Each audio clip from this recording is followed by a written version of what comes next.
to this computer. Yay!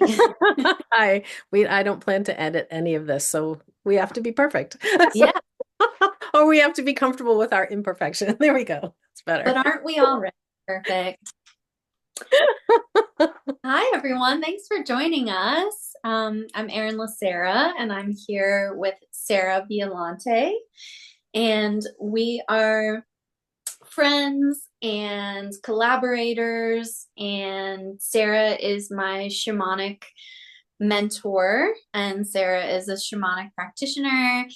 We are both based in Portland, Oregon. I myself am a visual artist who also teaches creative channeling workshops that include shamanic meditation. And the two of us have teamed up to offer a shamanic journey meditation intensive that's going to be happening here in Portland, May 18th. And we just wanted to get together and have this conversation about what is shamanic journey meditation, and how do you use it. So, hi, You, Sara. you want me to start with that? Um, Yeah.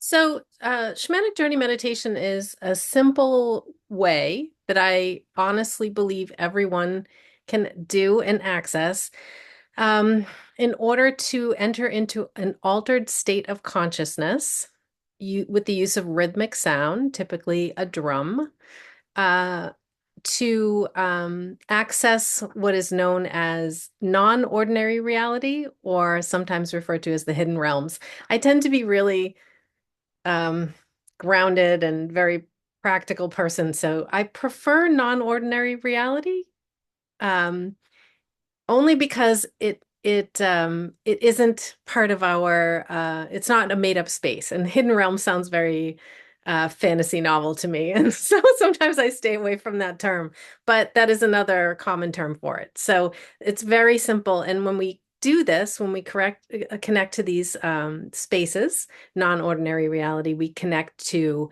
what is referred to as direct revelation from the spirit realm or the spirit world, our spirit guides, our power animals, things like that. So, meditation is a tool that a lot of people have heard about.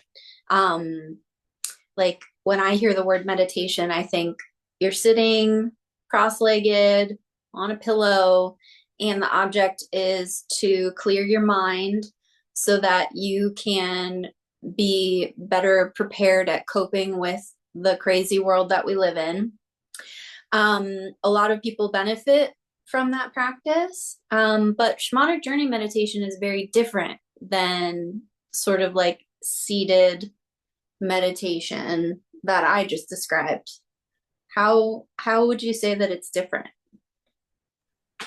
Well, it's interesting because I spent a full year doing the kind of meditation that you just described, where you just sit there, and I didn't know what I was doing. I was really ill at the time. And this was 26 years ago now. And I had been doing this type of meditation that someone said, well, what you do is you lay down and when things rise in your mind, treat it like it's a chalkboard and just erase the thoughts, and like this blank mind meditation.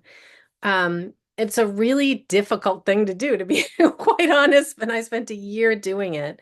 And I don't want to say it didn't do any good, because it did. There's a lot of ways to gain insight and to connect to information for yourself, to calm yourself, and to be able to connect to your own wisdom as well.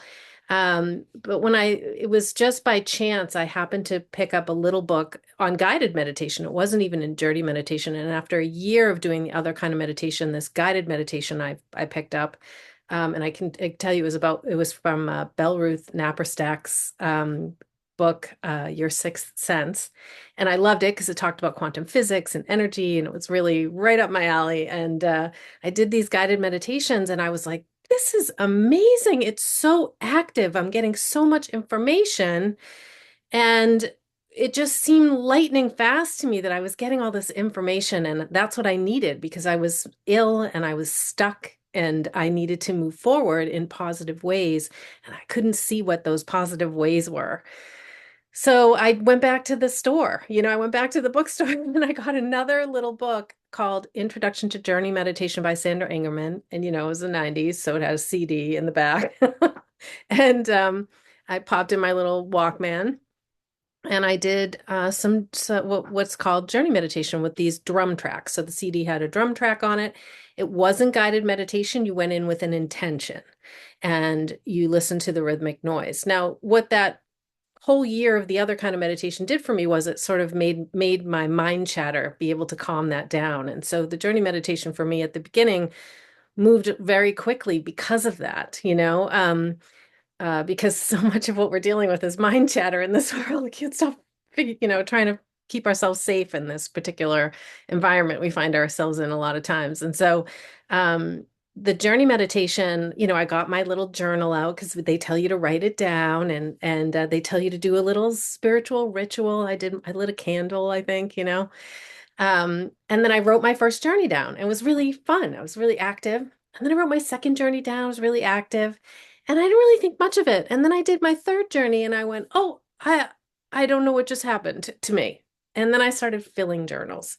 And so what I would say is that it's really fast, how you can really get in here. And what it is very active. So it's about bringing in information so that you can get unstuck, so that you can gain insight, so that you can see a path through that you didn't see before, or perhaps didn't see before, or can evaluate it in a better way. Is that the direction I want to go?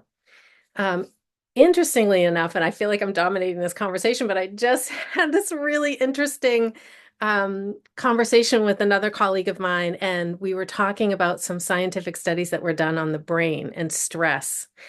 And Stanford did this. I can dig up the links to these articles and things like that. So if people want to read about it, but it talked about under stress, which I would say particularly in the United States, it's stressful right now. Of course, we're not under threat of war at the moment. Um, and so, of course, there are people who are struggling a lot more than we are, but we are under some tremendous stress. And it talks about these particular brain regions that stop communicating with each other.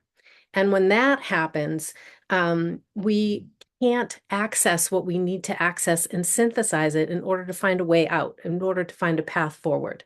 And so we rely on familiar, less efficient paths because we can't access the connection between these two brain regions in order to move forward and get unstuck. And I know you've heard me talk about this a million times, but I've asked what does shamanic work do for me? What is the number one thing? And I said it just helps us get unstuck. I'm sorry, help us. That's great. It helps us get unstuck. It helps us begin a new chapter. And so we're not stuck in a loop of the same things happening over and over and again. We can't see a way out. We can't see a way forward. We can't see a path. And so there's some real scientific stuff going on there about why we can't under times of stress. So be kind to yourself, and you should anyway. But when we do shamanic journey meditation, this is a way to bypass that. It deals with stress, but it also gives us new information. It helps us see things more clearly and also helps us get some much needed help often from the spirit connections that we make. Yeah, so I would love to read those articles and talking about, what the brain is doing when we're doing shamanic journey meditation and using the drum. It's not just a fancy woo-woo tool. It actually has a really important purpose for helping the brain do what? What it does is actually trains our brain to stay in a state called theta state. And your brain goes in and out of theta state all the time. So when you sleep, you're going back and forth between theta and delta. And theta is that space that opens us up to these spaces. And what I can say about that is it's really funny that this is happening because I had some things happen to me as a young girl, and I will preface this by saying I am the least woo-woo person you'll ever meet. I have complete discomfort with things like setting up altars, which I have, by the way, and like burning incense and, even drumming. I'm a uncomfortable drummer sometimes, unless I'm by myself, because it seems like a very personal thing. Although I do, of course, work with clients because it's a very powerful thing. The resonance and the rhythmic noise, it really speaks to us on a level that is hard to describe unless you've experienced it. But what we're doing with rhythmic sound, there's been studies done about this as well, is we are training our brain to stay in theta. So you already do it. You naturally go in and out of it. But when we use the rhythmic sound, it trains our brain to be able to do it. Eventually, if you do it enough, you don't need it anymore. And I was incredibly grateful for that because I went to have a brain scan done. It was during COVID, and I had to go to a hospital and have a brain scan done. I was really stressed out about it. And I thought, the only way I know how to keep myself calm is to journey in here. So I was laying in the machine with flashing lights and everything. And I'm just laying there being really calm or trying to be. And I journeyed in order to keep myself calm and did a shamanic journey meditation without the drum to see me through that. Well, the really fun part of that was is I got to see the readout and we can see my brain in theta. It was really fun. So I can personally tell you it does work. So validating to see it on the brain scan. Yeah, yeah. My neurologist got really excited for a second, then he dialed it back. He was like, "Well, anyway, you didn't ruin the test," he said. You didn't ruin the test by doing it, so that's good. Yeah, so we go through theta when we're falling asleep, and then also again when we are waking up, like in nighttime sleep. And these are the periods of time where we're often getting like the biggest dream downloads, like the most active, like dream space. So, can you talk about? So, we're using the drum to access this um, unordinary reality, other ordinary reality, Not non-ordinary, but unordinary non-ordinary, works just as well, yeah.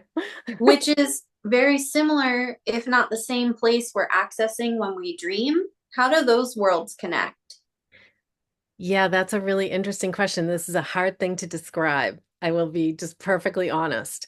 And there is definitely a difference. And in fact, I sometimes shy away from dreaming because it can using that word because it confuses people sometimes. But we do does things do happen in that state. And actually, in a journey, I was shown dream space in which it's creative space in which our spirit connections can come and work to show us imagery or give us information. But I would say there are times when I have been dreaming, and in the dream, something really weird happens. And I just wrote a book, and I give this example in here to actually explain about it. But I'm in a dream, and I suddenly in the dream, it's just this normal, average, everyday dream, whatever that is. And I turn around and there's a badger in the dream. And I came out of the dream a little bit and I said to myself, that's not part of the dream. That's that's something shamanic. For some consciousness popped in and I said, you have to remember that in the morning, this badger, you got to remember it. And so then the dream resumed. I woke up in the morning and I was thinking about the badger and I knew what it was about. A badger, badgers. Like it was sort of like hitting me over the head with a hammer. They wanted me to finish the book. So I was like, I hear you, badger. I got another message also, but showing me another badger. So it was really clear when in life in a city we're walking around an office environment and we're seeing a badger. So it was really odd. But there is kind of a difference. And I do, in all the years I've been teaching Shamanic Journey Meditation, there are some people who exclusively in their dreams is where they get most of their information. So they dream, they go in with an intent when they sleep, and they're getting so downloads of information. Yeah. The key is, I study dreams also, and, Jung feels that nightmares in particular are your subconscious shouting at you. He doesn't necessarily believe that there were spirit things coming through, but, you are giving yourself information, again, accessing your own wisdom. So I do, it's hard to describe, but there is kind of a distinction between the two. Yeah. Yeah, it's like the same, but also there's a different sort of like quality to dream as opposed to like Shamanic Journey Meditation, which is kind of accessing the non ordinary reality from the waking state, which reminds me a little bit of like lucid dreaming Hmm. when you have control over your actions in the non ordinary reality, which is what journey meditation is all about. You have full control over what you do and don't do. And so there's two things that I want to talk about. I want to talk about helping spirits, like the badger that showed up for you. What are they? And then also like what would like a journey meditation look like for someone who's never done it before? So what are helping spirits? When might we encounter them? And then like what would like a just 101 sort of journey look like for someone who's never done it before? Okay. Well, I will say that that when we teach this class, I actually have a recorded class. The people who took the class with me were very kind and let me record them. I apologize because it's just my talking head because I wanted to preserve their privacy, but it allowed them to share. And so if you really do want to see what a journey meditation class is like, you can just, go to my website and go online, and they very generously shared what their journeys were like. And this is a very typical kind of class that I would teach. And but journeys, we talk about three different access points into this space. And we call the lower world, the middle world, and the upper world. And the lower world, it's not Christian mythology. So it's filled with light and typically very earthy. But it looks different for everyone when you're access a very big place. But this is usually where when we're teaching journey meditation, we tell people this is the first place we're going to go. And it's about envisioning traveling downward. And that can look a lot of ways. It can be through nature, through the roots of a tree. It can, climbing down a canyon in your, in your mind, in your meditation. Um, but it can also be very Harry Potter-esque in that I remember accessing a point where I was walking along Massachusetts Avenue in Arlington, Massachusetts, and like suddenly turned and walked through a building and down. And I go to that access point quite a bit. It was surprised me to be walking along a city street and enter from that in that way. And I'm older, so this was pre-Harry Potter. But so the act of going down where we would find our helping spirits, and I do want to say before we go further and talk about the other areas, is that we want to focus on helping spirits. So I say this when I teach, that your intention is to meet a helping spirit, and you want to use good judgment. You want to use your own discernment, because I don't really consider things good or evil down there in those terms specifically. What I do is make a distinction of there are spirits that have our best interest at heart and spirits who have their own best interest at heart. And we want to make the discernment for those. I know it sounds complicated or maybe a little scary, but I really promise you it's not. You have a deep knowing, but you have time to get to know these spirit guides, but you want to do it with your intention. So your intention is to go in to find your helping spirit or helping power animal, to help you navigate the space. And that's where we start, with finding a helping spirit that will become your partner initially in this endeavor, so that they can help you make good choices and help you move forward, and you have someone to help you navigate the space. And so that's the lower world. The upper world is more ethereal. And to be honest, some people start by going up to the upper world. So I tell people to follow their instincts. If you're going to a tree and you are following the roots down, but you feel compelled to move up and follow the branches, then I tell you that's where you're supposed to go. If that's where it feels like you're supposed to go, go there. And that's a more ethereal place, I guess. I don't know how else to describe it, but of course it's going to look the way it looks to you. Everything is information that's coming through, even the landscape that's presented before you.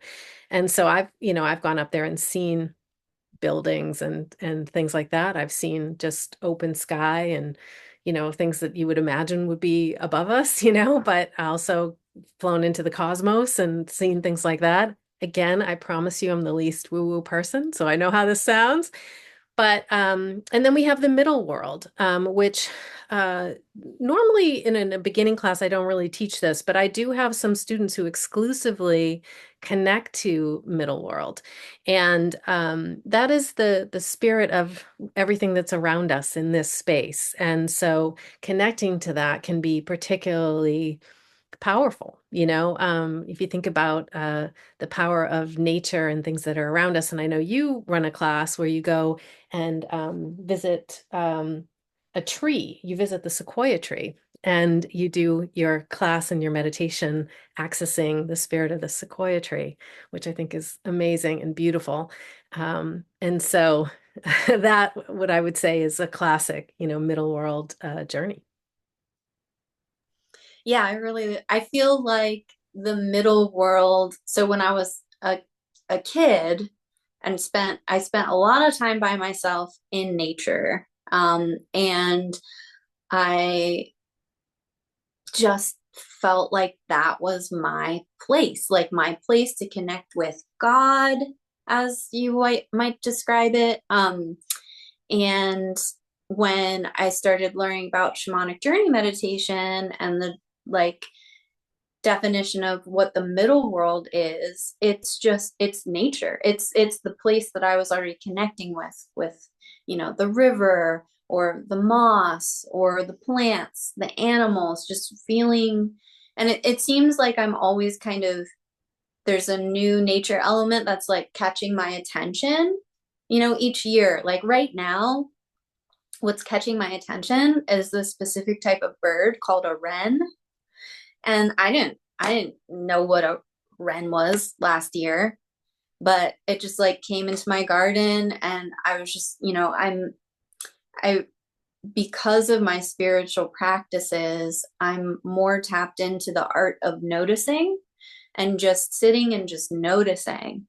And like, it seems like that practice of noticing, I feel called to pay attention to these specific, you know, nature elements from the middle world, which is like our current reality, or, downloads I'm getting like through the other senses. Um, we can use the drum to get there. We can use dreams to get there. We can also just be taking a shower, and like our brain just kind of switches like down gears into the theta. And all of a sudden, I'm hearing my grandmother's voice who's telling me that I need to like go to the bank today. It's just like very practical information provided to me by helping spirits in the unseen realm, that is supporting me in my everyday human life. Like I I love it. Yeah, I love that story about the wren because it reminds me of a flicker that was visiting me who I hadn't seen. I've lived in my house for a while now and many, many years, and hadn't seen a flicker, but for like 2 weeks, this flicker kept visiting. And I started to look into like the habits of the flicker, and I realized that often people find them to be kind of a nuisance because they show up and they make a lot of noise and they start to annoy people. Now, what my takeaway from this was not that the bird was annoying, but particularly being female, we're in a constant state, sadly, of apologizing for our very existence half the time. We've been trained to apologize to take up too much space. We're too much, too loud, too this, we're too whatever. And what I appreciate about that flicker and that message is, hey, I'm here and I'm existing and I'm being who I am, and I'm not thinking about you. I'm thinking about me, and I'm thinking about this beautiful melody I'm creating on this metal can for 2 hours in your neighborhood. So I love that is one of the things that it does do is make you notice. It makes you, this journey meditation really does make you pause and notice nature around you. And we do have shamanic folks have definitely have a second agenda, which is to really get people to connect to nature, and to really become stewards of the earth again. and so remember this symbiotic relationship and really honor it. But also learning, recently I was in what I would consider a pretty stressful situation. I was really kind of angry about things, and I took a quick little walk, and I was standing in front of a fountain. And I thought, you know what? I need to go with the flow. Like, I need to learn from this water how to go with the flow. And there's something to be learned here. And it really instantly calmed me down. And it was so lightning fast. It was really a very big shift in my attitude towards things, to just observe and to go with the flow. And there was something to be learned. And so it was tremendously helpful. So, yeah. Yeah, I feel like um it's a way for us to, like, we're never given a how-to manual of like how to be souls having human experiences. And our modern society really pushes us to disconnect from any sense of like agency or like knowingness. And this type of meditation really kind of seeks to um, rewild our relationship to our innate knowing and like our connection to our source, or connection to where we came from before we arrived here and where we're returning to, however you might describe that in your, spiritual belief. um I love that. Talking about just, when I do any kind of little opening ceremony for myself before I begin to work with clients for the day or before I'm going to go teach, I do a little something. And one of the things that I ask spirit to help me do while I'm thanking them for coming, for my helping spirits, is I say, help me connect to my own wisdom. And we do get disconnected from that again under stress and under the chaos of what's going on, under the digital information overload.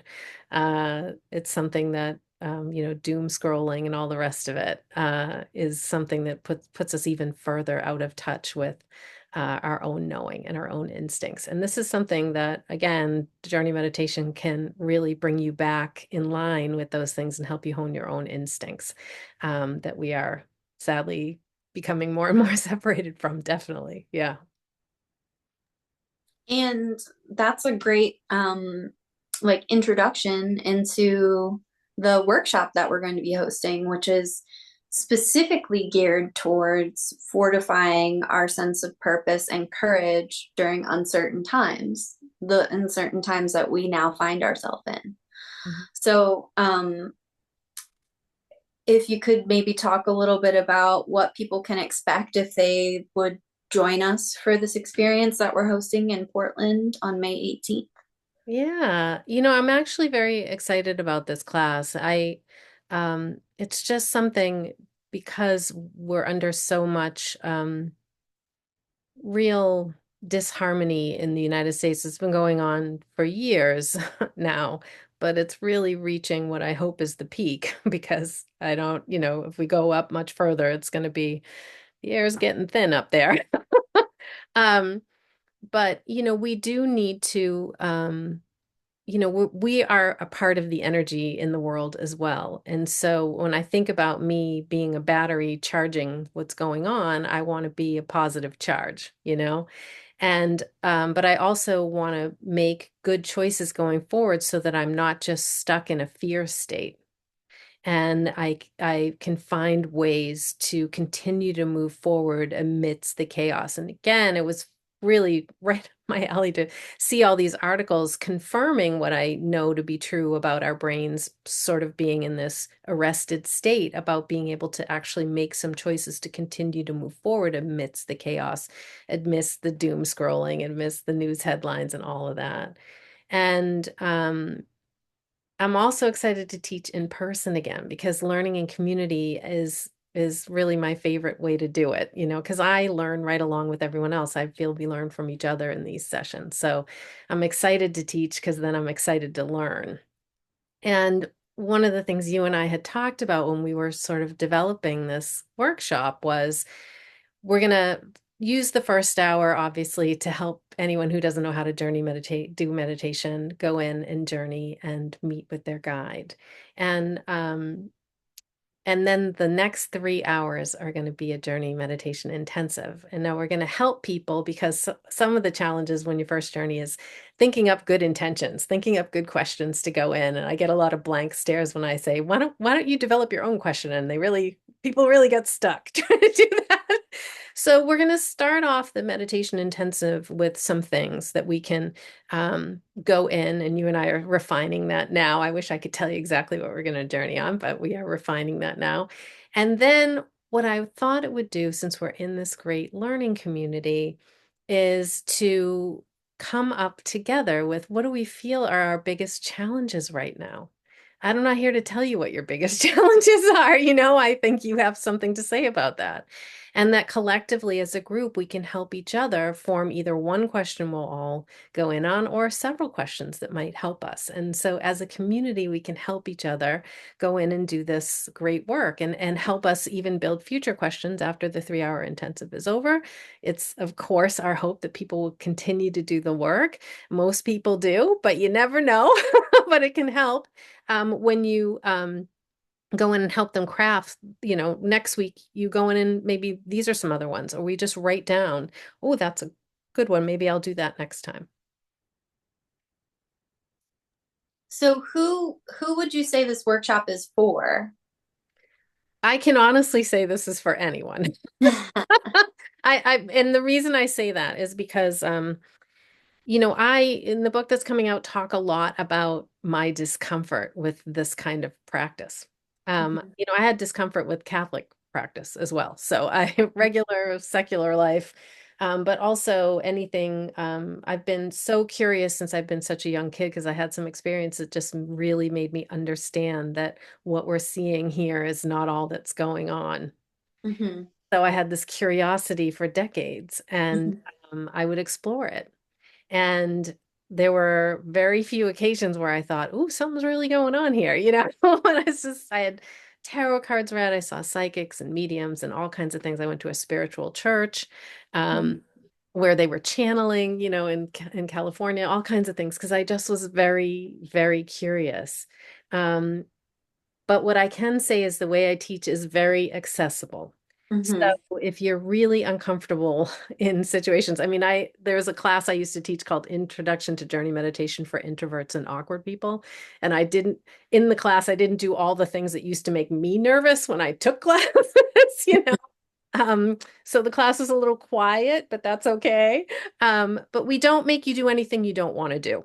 If you're uncomfortable with something, we say don't do it. If you go in there and things look like they're working a little bit differently, or have some discomfort, come out and talk about it. And the easiest way to get a sense of, who I am and the way I teach would be to look at that intro class, which is linked on my website, because that's truly how I teach, and it's pretty calm. mhm, And it's really fun. We actually have a lot of fun. yeah, And I talk in really practical ways for how to get over little hurdles. I would say if we want to talk about hurdles, the biggest hurdle is suspending your disbelief. The biggest thing I hear is, I'm probably making this up, but, and then they start telling, what their experience was. And I'm like, yeah, we all do that. All of us. mhm, We all do it at mhm, the beginning and then we won't. But the only way you get to that point where you stop doubting it is to continue to do it. So mhm, that's probably the biggest hurdle. But mhm, like I said, honestly, it's for anyone. I really encourage it, and I run a really comfortable class. mhm. Yeah. So what are some of the creature comforts that, when a person comes in, um, you know, what does it actually look like in the room? Like, how will we be sitting? What will we be doing? What are breaks like? Okay. Well, generally speaking, we come in, what the things we tell people to bring. We tell them to bring an eye covering, but you can just throw a jacket over your head. And the reason is sometimes making it dark just makes it easier, so we block out one of our senses. It can help heighten another sense. The fun part of doing this in person is that we use real drumming, live drumming. And what you do is you'll feel the resonance in your body as well as hear the drum. And that is, I don't know how to say it, but it's just a million times better than the recordings. But the recordings do work. So we tell people to bring an eye covering. We tell people to bring a journal and something to write with, because generally I really, I'm really insistent that you write these things down, because honestly, a lot like dreaming, if you don't write them down right after you get them, you won't remember. And we want to honor the information and the guides that came forward to work with us by taking our notes. You wouldn't go to a classroom and not bring anything to write something down with. So don't, I tell people don't do that here. Um, but if you didn't, we're not going to kick you out of class. Okay, we'll probably just give you a piece of paper and a pen. Um, then we tell people, the way we teach it is you lie down, you have this eye covering, or you just get comfortable. There's no need to lie down. People can journey standing up, people can journey moving around, people can journey without the drum. So we say, however you're comfortable. If it's more comfortable for you to be sitting or standing or lying down, generally though, we lie down on the floor. And the space we have on the 18th is a Pilates studio. And so there's a big open space, and there's yoga mats in the space that we can put down. I'll probably also I have like a squishy puzzle mat that is very comfortable to lie on. But there's all kinds of props and things that we can lay down. But whatever you need to be comfortable is what I'll tell you to bring. If you Mhm. feel like you'll be comfy under a blanket, layers, because the space is a little hard to regulate temperature wise. So you're able to peel down or load up on clothing Mhm. and or even a blanket if you feel like you want to bring that, that's totally fine. But you can also just bring yourself and something to write on. So Mhm. yeah, so Yeah, you don't really need anything, but you can have whatever you want also. yeah, yeah, yeah, Yeah. yeah. Whatever you need to feel comfortable. Right. And we'll do some journeys. The first hour, like I said, is intro to journey meditation. So we're really gonna not take any breaks in that hour, because we want to fit what we need to fit in. It's Mhm. sort of a tall order to do that in an hour, but we're gonna do it. I've done it. And then the next 3 hours we'll take a break while the next wave of folks come in. So folks who already know how to do journey meditation will come in for the last 3 hours. And then we'll journey again, and we'll probably take some breaks in the middle. We'll take some bathroom breaks. There's also a cute little coffee shop across the street, and people can grab a coffee or a drink or something if they'd like on a little break. But we really want to get in what we can get in. So we'll pay attention to the rhythm of how people are feeling. Uh, Mhm. but the intent is that this is an intensive, and we're going to really get some work done. Yeah, Mhm. yeah, Yeah, and then people can use this tool and take it with them out into the world. 100%.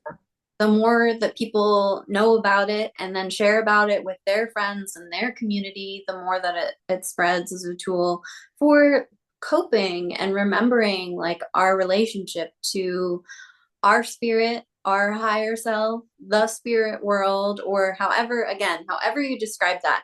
Like journey meditation and practicing shamanic journey meditation is not a religion, it's a practice. It's just like a practice of you get up in the morning and you have your coffee and then you write down your gratitudes. Like that's a practice. Mhm. This is a practice and it can fit into anyone's spiritual program or lack of program or whatever. Yeah, this is a tool in the toolkit. I will say, I found this at a time when I was really ill, and I don't think it's an exaggeration to say this really saved me.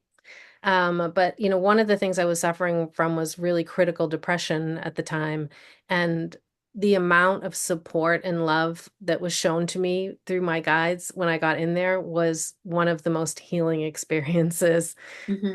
and helped me move forward. And then, I did have some shamanic work done. I saw a practitioner. This was like in the late 90s. I've been doing this a long time. So, and I had a soul retrieval done, and that was even more powerful in terms of gaining clarity. I suddenly understood what things weren't working in my life, and where I needed to pour my and had the energy, and poured my energy into making some changes. And I was able to find the right doctors to work for. For example, I was like, well, these bunch are not doing it for me, and this is not working. So how do I use my newfound energy through this work to make these changes, and I was able to do that and Hmm. really turn my life and get unstuck, like I said, because the biggest thing is, bringing in health and wellness, and wisdom and connecting to our instincts and all of that, all the healing power of that, but also to help us just get unstuck and start a new chapter for ourselves. Hmm. So, and now more than ever, I feel like we all could use getting unstuck, from the spiral that we find ourselves in, and that misfire that's going on apparently neurologically in our Yeah. brains, where Yeah. we can't connect even to our own wisdom. So we want to get over that hurdle and then let that wisdom come in and connect to our helping spirits and helping spirit guides and really see a path forward that is just, in really inspiring, you know. Hmm. Yeah.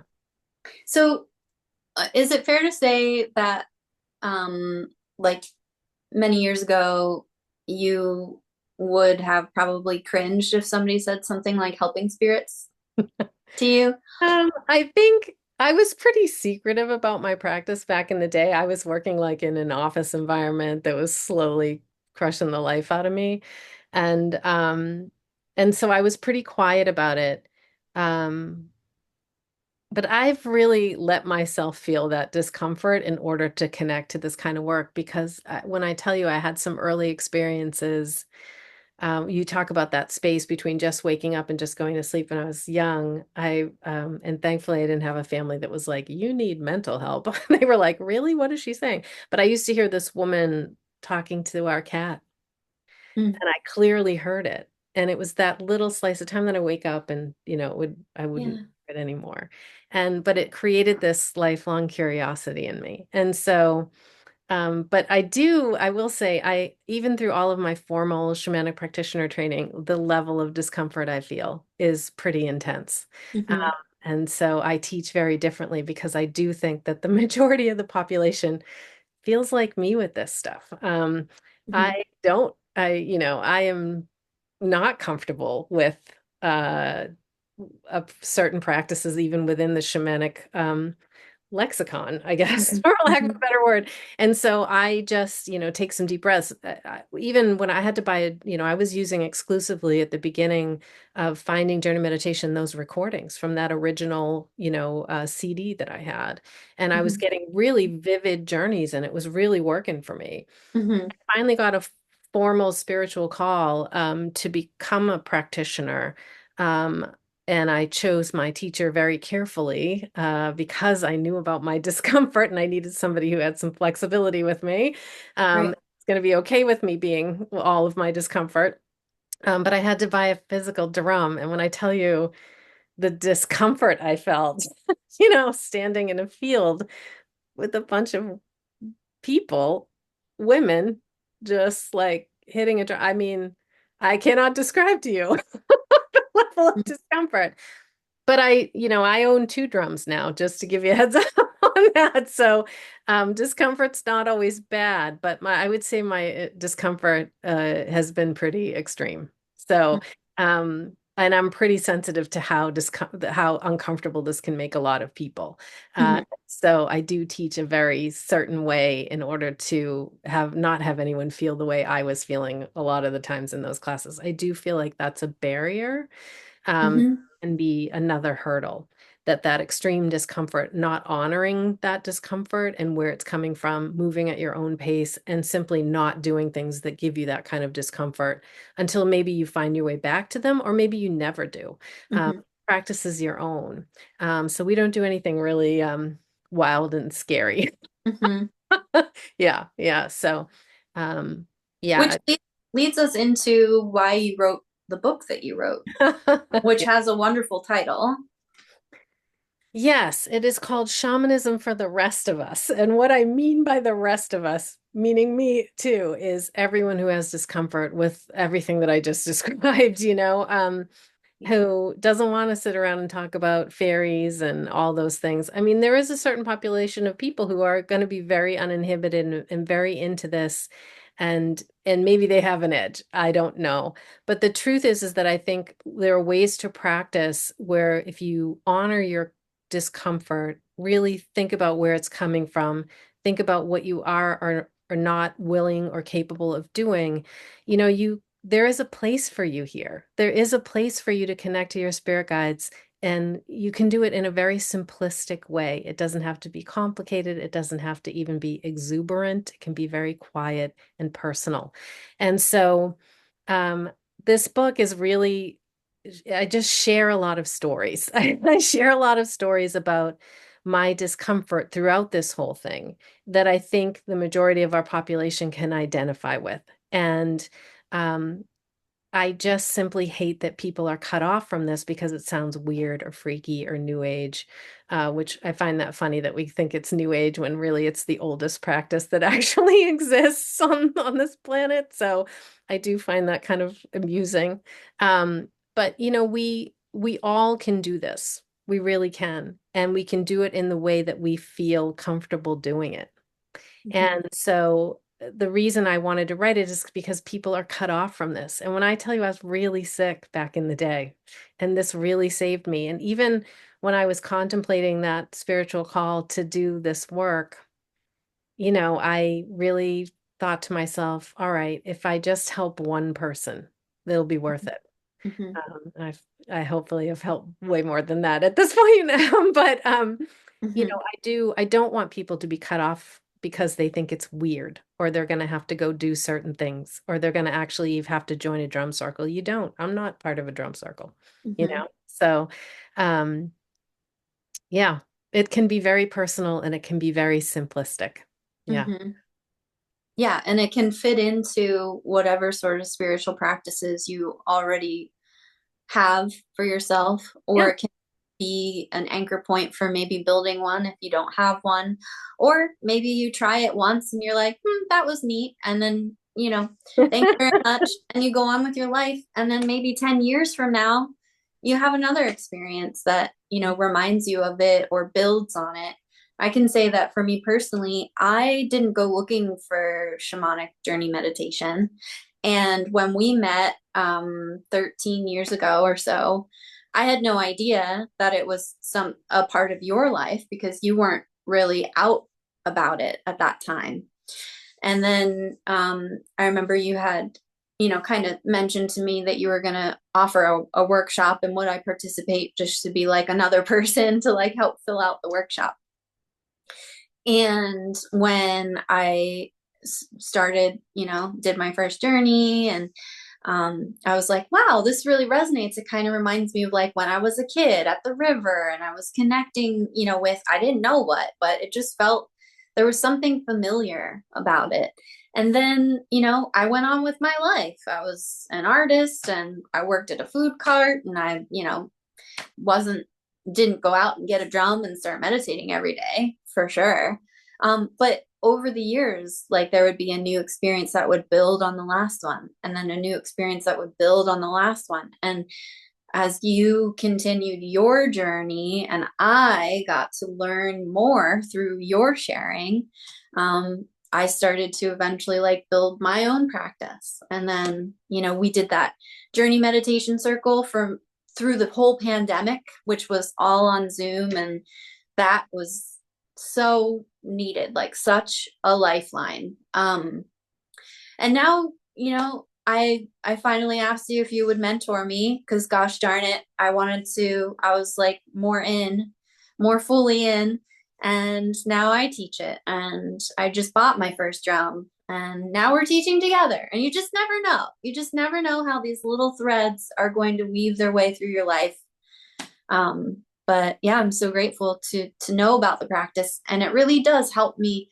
So my dad called me the other day, and he's very Christian, and I was raised Christian, and but I'm not now. I don't subscribe to any sort of religion. But he asked me, Erin, tell me, what's your idea of God?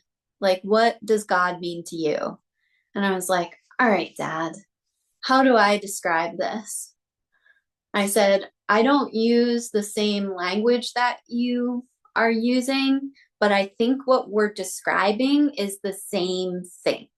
Like, I don't know what this whole thing is.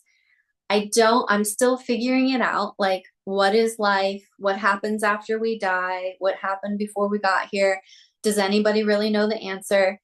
I'm just on a path of figuring it out, and here's what I know so far. Like, there's a source energy that we connect into. Some people call this God, some people call it the universe, some people call it whatever. So, it's kind of like it goes across religions and across ideologies. And like you said, it is the oldest form of spiritual practice on planet Earth that was practiced by peoples. This is the most miraculous part to me. Practiced by peoples who were not connected geographically.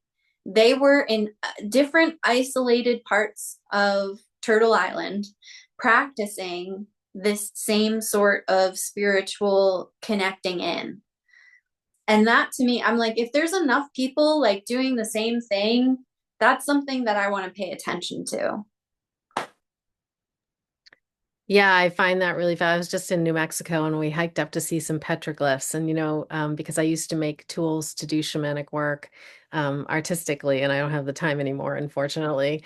I studied symbols. I studied symbols in grad school also. And, I there are some commonalities with those early people in some of the symbols that they drew. And that to me speaks of a connection to something bigger and something more universal. So I agree with you in that respect. And we are all figuring it out. And if I can say anything, there's no one way that it works. Like, I think we think, what's the way it works? I'm like, well, here's the six different ways it could work after you die. Like it's really more varied than we think. And so yeah, what a great conversation to have with your dad. It's what a awesome, meaningful kind of connection. That's really nice. Yeah, I mean, I think it comes back to like what you were saying. It's about coming up, or it's about arriving at what is true for you. And this shamanic journey meditation practice, the things that you see or feel or sense or experience when you're in these meditations is a message specific to you. So if you saw a badger in your vision, in your meditation, your badger might mean something very different than what an index guide might say about, what does it mean when this animal appears in your dream, or like those reference guides can be really helpful, like if you really know zero about what is a badger. But the important thing is that, like you said at the beginning, it's a practice of direct revelation, and it's about cultivating a sense of your own feeling of groundedness and stability and empowerment through the spiritual practice. Yes. And wisdom, and caring and healing. And, there's ways to really get a clearer picture of who you are, to get all those puzzle pieces of who you are to fit together, to understand where your motivations lie. Why do I act the way I act? It suddenly becomes very clear. And I've said this before too. Sometimes you learn things about yourself, and instead of feeling like maybe I need therapy for that, sometimes you come out with, I mean, maybe sometimes you do. So I just want to throw that out there. Sometimes you definitely need therapy for that. And that is loud and clear. But sometimes you go, that's kind of a wonderful thing about me. And I'm going to celebrate that. And so, I personally have had experiences like that where, I didn't grow up sort of conventionally, I would say. And so, you're always picking apart everything.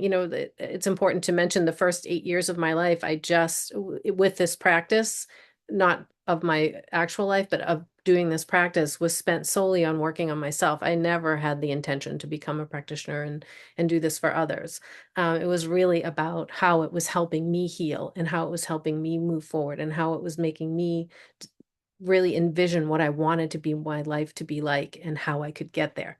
And so that's really what it was for me. And I took a break in the middle. I took a whole year off while I moved out to the West Coast, and I ended up meeting the person who would become my husband. And I really it was the stress of moving in with someone reignited my practice.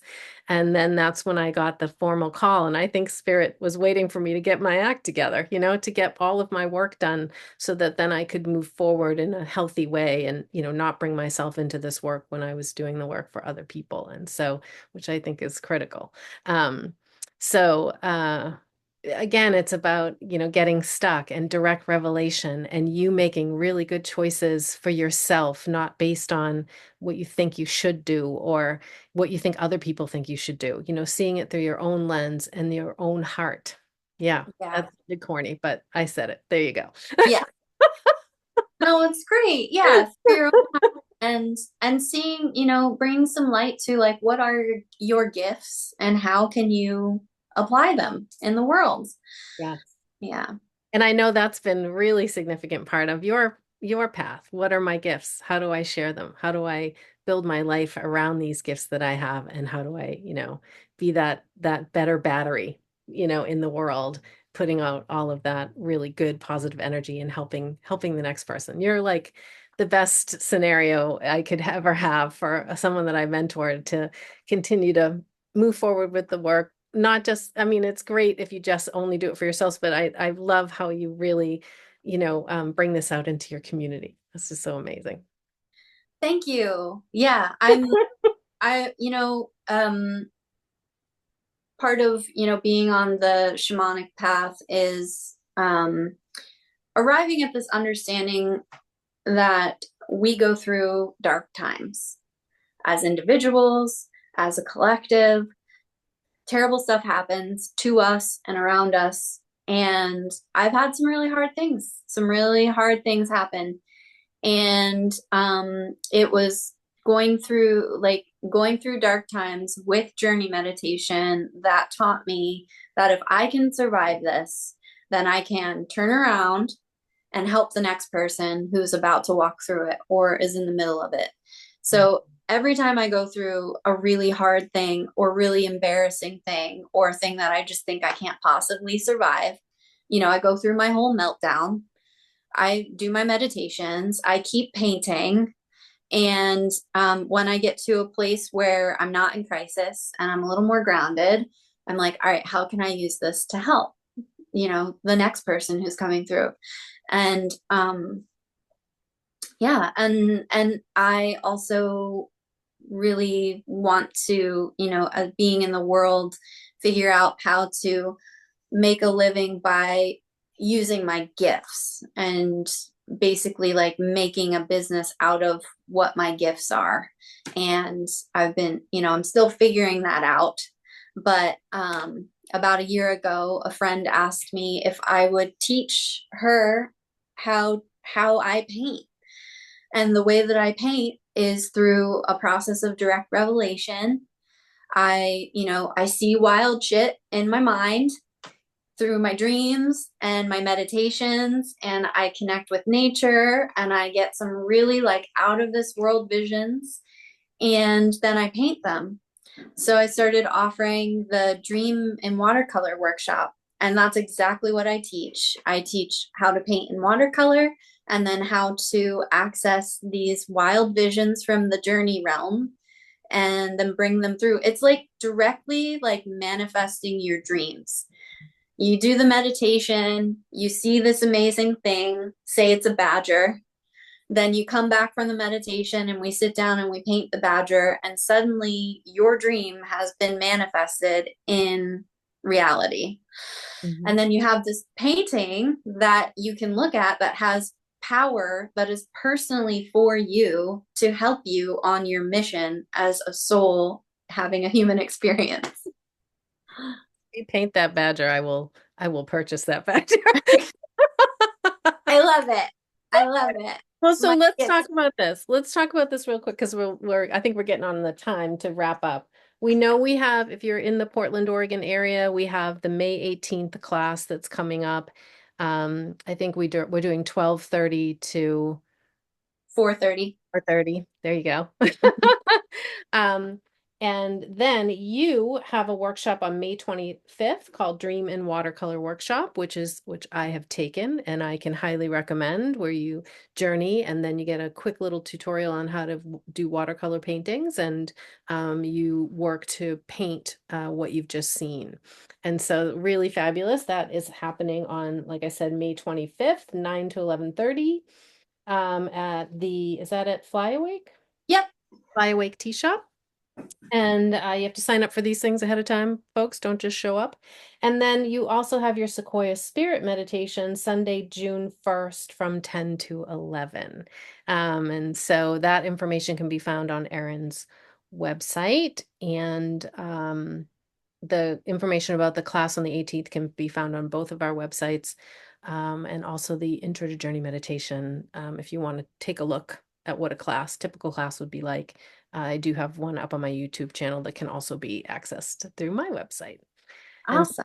yeah, it's kind of great. Rather than try and spell out our website, I guess we can, once we post this video, we can go ahead and just put the links down there and you can take a look. Yeah. Yep. We'll have all the clickables. Neither one of us have easy names. So yeah. Well, thank you Awesome. so much for, I don't want to say forcing me to do this, but for forcing me to do this. I really loved it, but I'm a behind the scenes girl, so this is a challenge. Thank you so Okay. much for making it joyful. Yeah, this is awesome. Yeah. Yeah. Let's do it again. All right, I'll see you on the 18th. Okay. All Sounds right, good. bye. Bye, everyone.